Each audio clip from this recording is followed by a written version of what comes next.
Hi guys, welcome back to my channel. ಇವತ್ತು ಪಾಪುಗೆ ನಾವು ಪೋಲಿಯೋ ಹಾಕ್ಸ್ಕೊಂಬರೋಣ ಅಂತ ಹೇಳಿ ಹೊರಟಿದ್ದೀವಿ. ಇನ್ನು ಮನೆಯಿಂದ ಔಟ್ಸೈಡ್ ಬಂದು ನೋಡಿದ್ರೆ ಎಲ್ಲ ಫುಲ್ ಹಸು ಮತ್ತು ಮೇಕೆ ಎಲ್ಲ ಬಿಡ್ತಾರೆ, ಡೈಲಿ ಬಿಡ್ತಾರೆ. ಸೊ ಅಂದರೆ ಅವ್ರಿಗೆ ಯಾವ ಟೈಮಲ್ಲಿ ಬಿಡ್ತಾರೋ ಗೊತ್ತಾಗಲ್ಲ. ಸೊ ಮಧ್ಯಾಹ್ನ ಬಿಡ್ತಾರೆ, ಒಂದೊಂದ್ಸರಿ ಸಾಯಂಕಾಲ ಈ ರೀತಿಯಾಗಿ ಬರ್ತಾ ಇರುತ್ತೆ.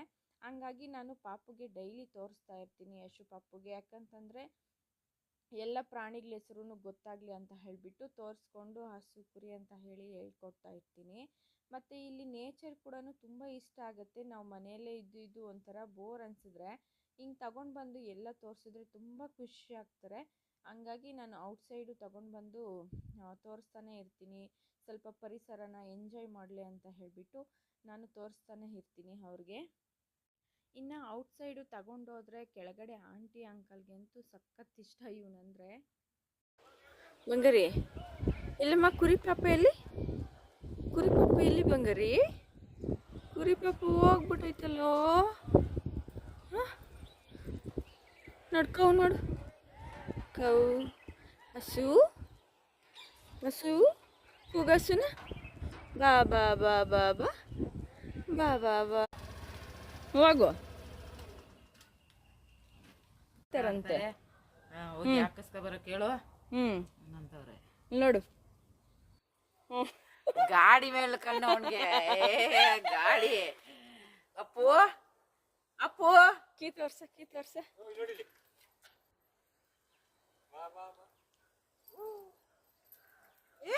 ನೋಡಿ ತಕ್ಷಣ ಹಿಡ್ಕೊಂಡಿರೋದು ನೋಡಿ, ಹಿಡ್ಕೊಂಡು.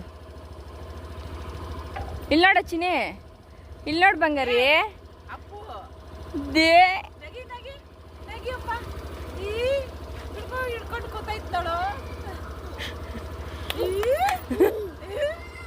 ನಿಮ್ಮ ಹತ್ರ ಹೋಗ್ತೀಯಾ ಗಾಡಿಯಲ್ಲಿ ಹೋಗ್ತೀಯ. ಇನ್ನು ಪೋಲಿಯೋ ಹಾಕ್ಸ್ಕೊಂಬರಕ್ಕಂತ ಹೇಳಿಬಿಟ್ಟು ನಾವು ಹೋಗ್ತಾ ಇದ್ದೀವಿ. ಸೊ ಇದು ನಮ್ಮ ಮನೆಯಿಂದ ಸ್ವಲ್ಪ ಹತ್ರನೇ, ತುಂಬ ದೂರ ಏನಾಗೋದಿಲ್ಲ. ಇನ್ನು ಈಗ ನಾವು ಅಂಗನವಾಡಿ ಹತ್ರ ಬಂದಿದ್ದೀವಿ. ಚೆರಿ ಏನು ಗೊತ್ತಾ, ಎಲ್ಲ ಕೂಡ ಟೇಸ್ಟ್ ಮಾಡ್ತಾರೆ, ಯಾವುದು ಕೂಡ ಅವಾಯ್ಡ್ ಮಾಡಲ್ಲ. ಪೋಲಿಯೋನು ಕುಡಿಬೋದು ಅನಿಸತ್ತೆ.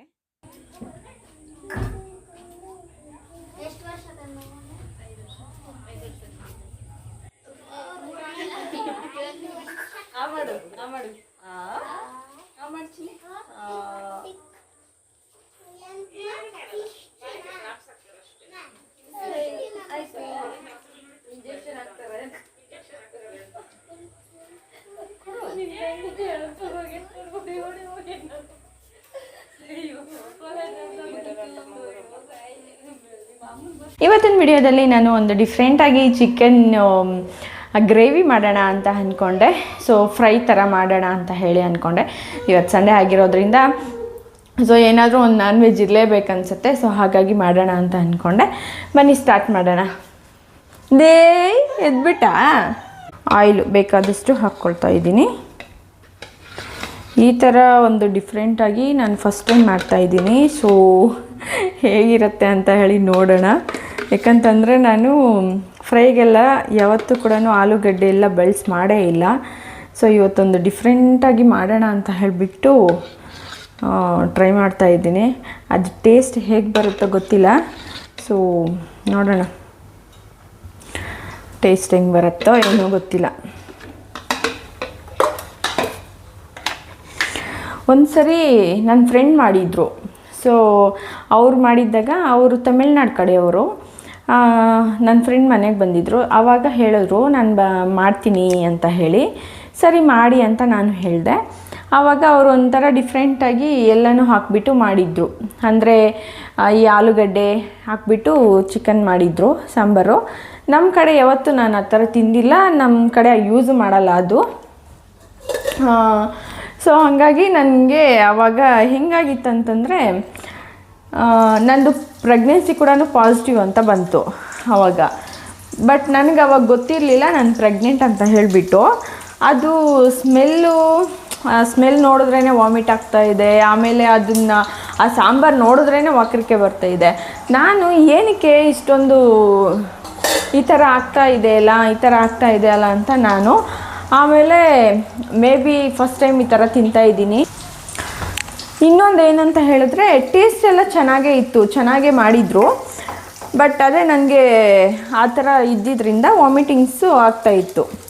ಸೊ ಆವಾಗ ನಾನು ಅಂದ್ಕೊಂಡೆ ಏನಕ್ಕೆ ಈ ಥರ ವಾಮಿಟಿಂಗ್ಸ್ ಆಗ್ತಾಯಿದೆ ಅಂತ ಅಂದ್ಕೊಳ್ಳೋವಾಗ ಮೇ ಬಿ ಇದು ಈ ಥರ ಫಸ್ಟ್ ಟೈಮ್ ಅಲ್ವಾ ನಾವು ತಿಂತಾ ಇರೋದು, ಹಾಗಾಗಿ ಏನಾದರೂ ಆ ಥರ ಆಗ್ತಿದೆಯೇನೋ ಅಂತ ನಾನು ಅಂದ್ಕೊಂಡೆ. ಆಮೇಲೆ ನೆಕ್ಸ್ಟ್ ಡೇ ಆದರೂ ಕೂಡ ಸೇಮ್ ಏನು ಅಡುಗೆ ನೋಡಿದ್ರೂ ಹಂಗೆ ವಾಮಿಟ್ಸ್ ಆಗ್ತಾ, ಅಂದರೆ ವಾಮಿಟ್ ಬರೋ ಥರ ಫೀಲಿಂಗ್ ಆಗ್ತಾಯಿತ್ತು, ನಾಸಿಯಾ ಫೀಲಿಂಗು. ಸೊ ಆಮೇಲೆ ಪ್ರೆಗ್ನೆನ್ಸಿ ಟೆಸ್ಟ್ ಮಾಡ್ಕೊಡೋಕೆ ಪಾಸಿಟಿವ್ ಅಂತ ಬಂದಿತ್ತು. ನನಗೆ ಆ ಥರ ಫೀಲ್ ಆಗಿರೋದು ಪ್ರೆಗ್ನೆನ್ಸಿಯಿಂದ. ಬಟ್ ನನಗೆ ಗೊತ್ತಾಗಿದ್ದು ಆವಾಗ ನಾನು ಥಿಂಕ್ ಮಾಡಿದ್ದು, ಸೊ ಚಿಕನಲ್ಲಿ ಆಲೂಗಡ್ಡೆ ಎಲ್ಲ ಹಾಕಿ ಮಾಡಿದ್ದಾರಲ್ಲ, ಮೇ ಬಿ ಅದರಿಂದ ನಾವ್ಯಾವತ್ತೂ ಆ ಥರ ತಿಂದಿಲ್ಲಲ್ಲ ಅಂತ ಹೇಳಿ ಆವಾಗ ಅಂತ ಅಂದ್ಕೊಂಡೆ. ಬಟ್ ಇವತ್ತು ಯಾಕೋ ಗೊತ್ತಿಲ್ಲ ಆ ರೀತಿಯಾಗಿ ಮಾಡ್ಕೊಂಡು ತಿನ್ನಬೇಕು ಅಂತ ಅನಿಸ್ತಾ ಇತ್ತು. ಸೊ ಹಂಗಾಗಿ ಆ ರೀತಿ ಸ್ಟೈಲಲ್ಲಿ ಟ್ರೈ ಮಾಡೋಣ ಅಂತ ಹೇಳಿ ಮಾಡ್ತಾಯಿದ್ದೀನಿ ಅಷ್ಟೇ. ಬನ್ನಿ ನೋಡೋಣ ಹೇಗೆ ಬರುತ್ತೆ ಟೇಸ್ಟ್ ಅಂತ. ಮಾಡ್ತಾರಂತೆ ಕೆಲವರು, ಆಲೂಗಡ್ಡೆ ಹಾಕ್ತಾರಂತೆ, ಇನ್ನೂ ಏನೋ ತರಕಾರಿ ಎಲ್ಲ ಹಾಕಿ ಮಾಡ್ತಾರೆ ಚಿಕನ್ ಸಾಂಬಾರು ಅಂತ ನಾನು ಕೇಳಿದ್ದೀನಿ. ಬಟ್ ನಾನು ಯಾವತ್ತೂ ತಿಂದಿಲ್ಲ, ಅವತ್ತು ಫಸ್ಟ್ ಟೈಮ್ ಆ ಥರ ತಿಂದೆ, ಆ ರೀತಿ ಆಯಿತು. ನೋಡೋಣ, ಇವತ್ತು ಒಂದು ಸರಿ ಟ್ರೈ ಮಾಡಿ ನೋಡೋಣ ಹೇಗೆ ಟೇಸ್ಟ್ ಬರುತ್ತೋ, ಆಮೇಲೆ ನಮ್ಗೆ ಇಡ್ಸಲ್ವೋ ಅಂತ ಹೇಳಿ ನೋಡೋಣ ಅಂತ ಹೇಳಿಬಿಟ್ಟು ಇವತ್ತು ಮಾಡ್ತಾಯಿದ್ದೀನಿ. ಇವತ್ತು ಸಂಡೇ ಆಗಿರೋದ್ರಿಂದ ಪಾಪುಗೆ ಪೋಲಿಯೋ ಎಲ್ಲ ಹಾಕ್ಸ್ಕೊಂಬಂದ್ವಿ. ಸೊ ಓಕೆ, ಇವತ್ತು ದೋಸೆನೂ ಮಾಡಿದ್ದೆ. ದೋಸೆಗೆ ಮತ್ತು ಚಿಕನ್ಗೆ ಕಾಂಬಿನೇಷನ್ ಚೆನ್ನಾಗಿರುತ್ತೆ. ದೋಸೆ, ಇಡ್ಲಿ, ಮುದ್ದೆ ಇದಕ್ಕೆಲ್ಲನೂ ಚಿಕನ್ ಕಾಂಬಿನೇಷನ್ ಚೆನ್ನಾಗಿರುತ್ತೆ. ನಾವು ಯೂಶ್ವಲಾಗಿ ಡೈಲಿ ಮುದ್ದೆ ಮಾಡ್ತಾನೇ ಇರ್ತೀವಿ. ಸೊ ಹಾಗಾಗಿ ಇವತ್ತೊಂದು ಡಿಫ್ರೆಂಟಾಗಿ ಟ್ರೈ ಮಾಡೋಣ ಅಂತ ಹೇಳಿ ಮಾಡ್ತಾ ಇದ್ದೀನಿ. ಸೊ ನೀವು ಯಾರಾದರೂ ಕೂಡ ಈ ರೀತಿಯಾಗಿ ಟ್ರೈ ಮಾಡಿದರೆ, ಸಮ್ ವೆಜಿಟೇಬಲ್ಸ್ ಆ ರೀತಿ ಏನಾದರೂ ಹಾಕಿ ನೀವು ಟ್ರೈ ಮಾಡಿದರೆ ನನಗೆ ಕಾಮೆಂಟಲ್ಲಿ ತಿಳಿಸ್ಕೊಡಿ.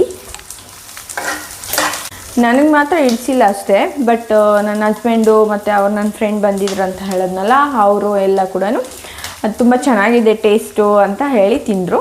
ನನಗೂ ಟೇಸ್ಟ್ ಚೆನ್ನಾಗಿ ಇಡಿಸ್ತು. ಬಟ್ ನಾಸಿಯಾ ಫೀಲಿಂಗ್ ಇದ್ದಿದ್ದರಿಂದ ಓಕೆ, ಅದು ಏನೋ ಒಂಥರ ನನಗೆ ಅದನ್ನು ಹಾಕಿರೋದಕ್ಕೆ ಅನ್ನೋ ಫೀಲಿಂಗಲ್ಲಿ ಇದ್ಬಿಟ್ಟೆ ಅಷ್ಟೇ. But otherwise everything is okay. ಹಾಗೇ ಈಗ ಹಾಕ್ತಾಯಿದ್ದೀನಿ ಶುಂಠಿ ಬೆಳ್ಳುಳ್ಳಿ ಪೇಸ್ಟು. ನಿಮ್ಮ ಹತ್ರ ಫ್ರೆಶ್ಶಾಗಿ ಮಾಡ್ಕೊಂಡಿರೋದಿದ್ದರೆ ಹಾಕಿ, ಅದಿನ್ನೂ ಟೇಸ್ಟ್ ಬರುತ್ತೆ. ನಾನು ಫ್ರೆಶ್ಶಾಗಿ ಮಾಡ್ಕೊಂಡಿಲ್ಲ, ಸೊ ಹಾಗಾಗಿ ನಾನು ಪಾಕೆಟ್ದೇ ಯೂಸ್ ಮಾಡ್ತಾಯಿದ್ದೀನಿ.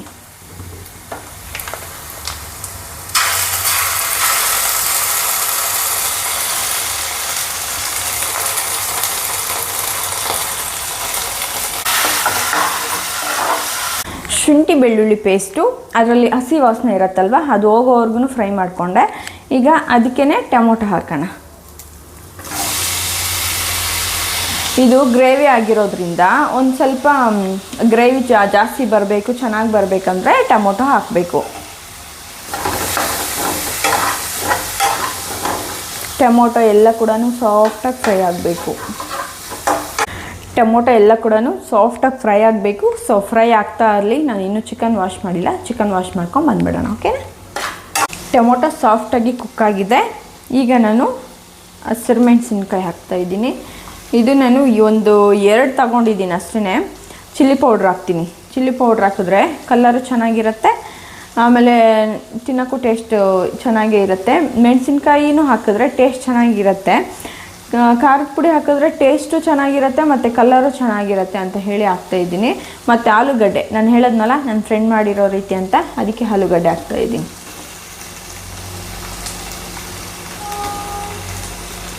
ಆಲೂಗಡ್ಡೆ ಚಿಕನ್ಗಿಂತ ಒಂದು ಸ್ವಲ್ಪ ಬೇಯಲಿ, ಮೊದಲು ಹಾಕಿದ್ರೆ ಒಂದು ಸ್ವಲ್ಪ ಬೇಯುತ್ತೆ ಅಂತ ಹೇಳಿ. ಸೊ ಇವಾಗ ಇದನ್ನು ಫ್ರೈ ಮಾಡೋಣ.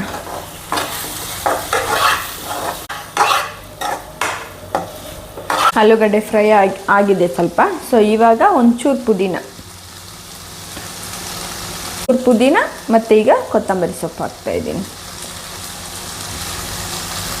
ಈಗ ನಾನು ವಾಶ್ ಮಾಡಿ ಇಟ್ಕೊಂಡಿರೋದು ಚಿಕನ್ ಹಾಕೋಣ.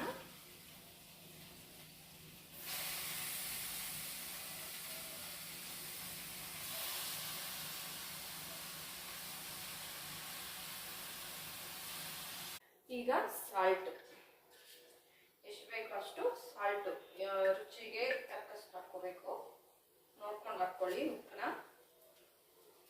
ಹಾಗೆಯೇ chilli powder, red chilli powder.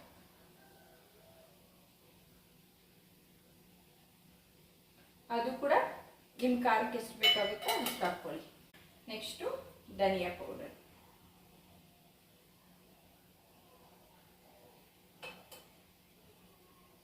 Next ಅರಿಶಿನ ಪುಡಿ,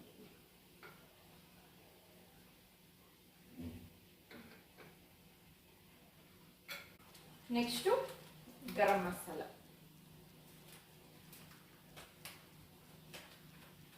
ಅದು 1 ಸ್ಪೂನ್ ಆದರೆ ಸಾಕಾಗುತ್ತೆ. ನೆಕ್ಸ್ಟು ಚಿಕನ್ ಮಸಾಲ, ನೀವು ಮನೆಯಲ್ಲೇ ಮಾಡ್ಕೊಂಡಿರೋದಿದ್ರು ಕೂಡ ಹಾಕ್ಬೋದು. ನಾನು ಮನೇಲಿ ಇವೆಲ್ಲ ಮಾಡ್ಕೊಳ್ಳಲ್ಲ, ಯಾಕಂತಂದರೆ ಟೈಮ್ ಇರಲ್ಲ, ಕೆಲಸಕ್ಕೆ ಹೋಗ್ಬೇಕು, ಮಗು ಇದೆ. ಸೊ ಹಂಗಾಗಿ ನನ್ನ ಮನೆಯಲ್ಲಿ ಏನು ಆ ಥರ ಪುಡಿಗಳೇನು ಮಾಡ್ಕೊಳ್ಳಲ್ಲ. ಸಾಂಬಾರು ಪುಡಿ ಅವೆಲ್ಲ ಕೂಡ ನನಗೆ ಊರಿಂದನೇ ಎತ್ತು ಕಳಿಸ್ಬಿಡ್ತಾರೆ. ಸೊ ಅದನ್ನು ಮಾಡ್ಕೊಳ್ಳಲ್ಲ. ಧನಿಯಾ ಪುಡಿ, ಸಾಂಬಾರು ಪುಡಿ ಅವೆಲ್ಲ ಕೂಡ ಊರಿಂದನೇ ಎತ್ತು ಕಳಿಸ್ತಾರೆ. ಸೊ ಹಂಗಾಗಿ ಅವೇನೇ ಮಾಡ್ಕೊಳ್ಳೋದಿಲ್ಲ ನಾನು. ಸೊ ನೋಡಿ, ನಾನು ಮಾಡ್ತಾ ಇರೋ ಚಿಕನ್ ಫ್ರೈ, ಚಿಕನ್ ಗ್ರೇವಿ ಹೇಗಿದೆ ಅಂತ ಹೇಳಿ ನನ್ನ ಹಸ್ಬೆಂಡ್ ಟೇಸ್ಟ್ ಮಾಡಿ ಹೇಳಬೇಕು, ಇಲ್ಲ ನಾನು ಟೇಸ್ಟ್ ಮಾಡಿ ಹೇಳ್ತೀನಿ. ಸಖತ್ತಾಗಿರುತ್ತೆ ರೀ, ಹಿಂಗೆ ಮಾಡಿದ್ರೆ ನೀವು ಕೂಡ ಮಾಡ್ಕೊಂಡು ತಿನ್ನಿ, ಆಯಿತಾ? ಅದು ಚೆನ್ನಾಗಿ ಫ್ರೈ ಆಗಲಿ. ಈಗ ಇದಕ್ಕೆ ಮಸಾಲೆ ಎಲ್ಲ ಹಾಕಿದ್ದೀವಲ್ಲ, ಈ ಮಸಾಲೆ ಎಲ್ಲನೂ ಸ್ವಲ್ಪ ಹಿಡೀಲಿ. ಆಮೇಲೆ ಚಿಕನ್ಗೆ ಒಂದು ಸ್ವಲ್ಪ ನೀರು ಹಾಕ್ಬಿಟ್ಟು ಮತ್ತೆ ಫ್ರೈ ಮಾಡೋಣ. Wow, super! ನಾವು ಈ ಥರ ಚಿಕನ್ ಬಿರಿಯಾನಿನ ಬ್ಯಾಚುಲರ್ ಆಗಿದ್ದೀವಲ್ಲ, ಆವಾಗ ಜಾಸ್ತಿ ಈ ಥರ ಚಿಕನ್ ಫ್ರೈ ಮಾಡ್ಕೊತಿದ್ವಿ.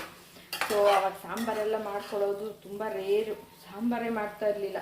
ಯಾವಾಗ ತಂದ್ರೂ ಈ ರೀತಿ ಫ್ರೈ ಮಾಡ್ಕೊಳ್ಳೋದು, ತಿನ್ನೋದು ರೈಸ್ಗೆ. ಬಟ್ ಟೇಸ್ಟು ಸಖತ್ತಾಗಿರ್ತಾ ಇತ್ತು. ಆದರೆ ಆಲೂಗಡ್ಡೆ ಹಾಕ್ತಾ ಇರಲಿಲ್ಲ ಅಷ್ಟೇ. ಎಲ್ಲ ಗ್ರೇವಿ ಥರ ಚೆನ್ನಾಗಿ ಚಿಕನೆಲ್ಲ ಫ್ರೈ ಆಗಬೇಕಲ್ಲ, ಬೇಯಬೇಕಲ್ಲ. ಹಂಗಾಗಿ ನೀರು ಹಾಕಿದ್ದೀನಿ, ಸ್ವಲ್ಪ ಬೇಯಲಿ ನೀರಲ್ಲಿ ಚೆನ್ನಾಗಿ ಚಿಕನ್. ಆಮೇಲೆ ತಿಂತಾಯಿದ್ರೆ ಸೂಪರು.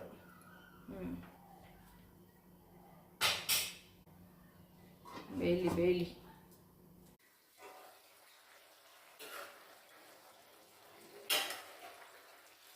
ಸ್ಮೆಲ್ ಮಾತ್ರ ಸೂಪರಾಗಿ ಬರ್ತೈತೆ. ಬೇಯಿಸಿದೆ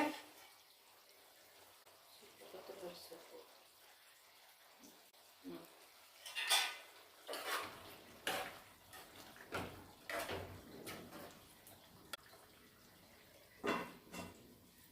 ಚಿಕನ್ ಗ್ರೇವಿ ರೆಡಿ ಆಗಿದೆ.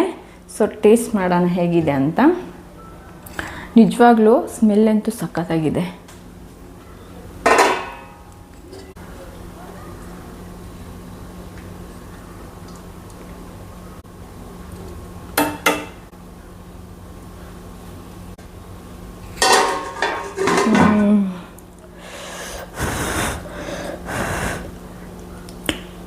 ಸೂಪರು. ಗ್ರೇವಿ ಟೇಸ್ಟು ಸಕ್ಕತ್ತಾಗಿದೆ. ಪೀಸ್ ಇಟ್ಕೊಳ್ಳೋ ಅಂದರೆ ಬಿಸಿ, ಅದಕ್ಕೆ ಆರಿಸ್ತಾ ಇದ್ದೀನಿ.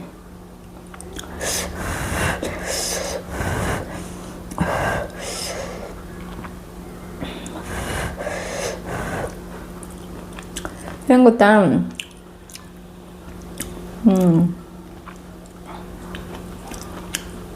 ಕೆಲವ್ರಿಗೆ ಚಿಕನ್ನು ಸ್ಕಿನ್ ಇದ್ರೆ ಇಷ್ಟ ಆಗಲ್ಲ. ಬಟ್ ನನಗೆ ಸ್ಕಿನ್ ಅಂದ್ರೇ ಇಷ್ಟ, ಸ್ಕಿನ್ ಇದ್ರೇ ಇಷ್ಟ ಆಗುತ್ತೆ. ಸೊ ಒಬ್ಬೊಬ್ರು ಟೇಸ್ಟ್ ಒಂದೊಂದು ಥರ ಇರುತ್ತೆ, ನಾವು ಯಾರ್ದು ಜಡ್ಜ್ ಮಾಡೋಕ್ಕಾಗಲ್ಲ.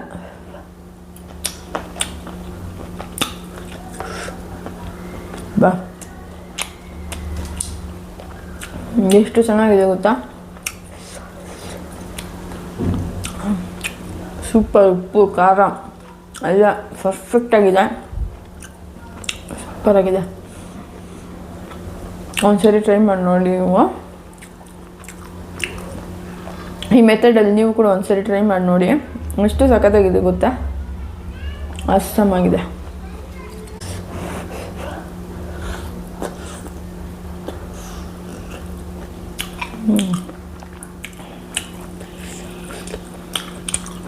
ಈಗ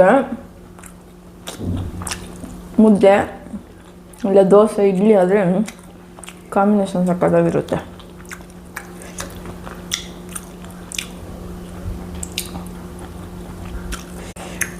ಆಲೂಗಡ್ಡೆನೂ ಅಷ್ಟೇ,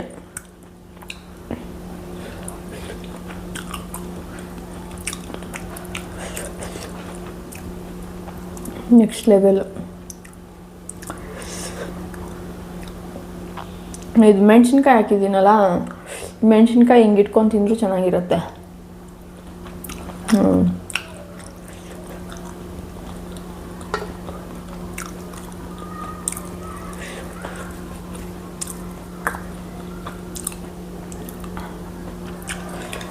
ಇವತ್ತಿನ ವಿಡಿಯೋ ಇಲ್ಲಿಗೆ ಎಂಡ್ ಮಾಡೋಣ. ವಿಡಿಯೋ ಇಷ್ಟ ಆಗಿದ್ರೆ ನನ್ನ ಚಾನಲ್ನ ಲೈಕ್ ಮಾಡಿ, ಶೇರ್ ಮಾಡಿ, ಹಾಗೆ ಸಬ್ಸ್ಕ್ರೈಬ್ ಮಾಡ್ಕೊಂಡು ನೋಡಿ. Thank you so much.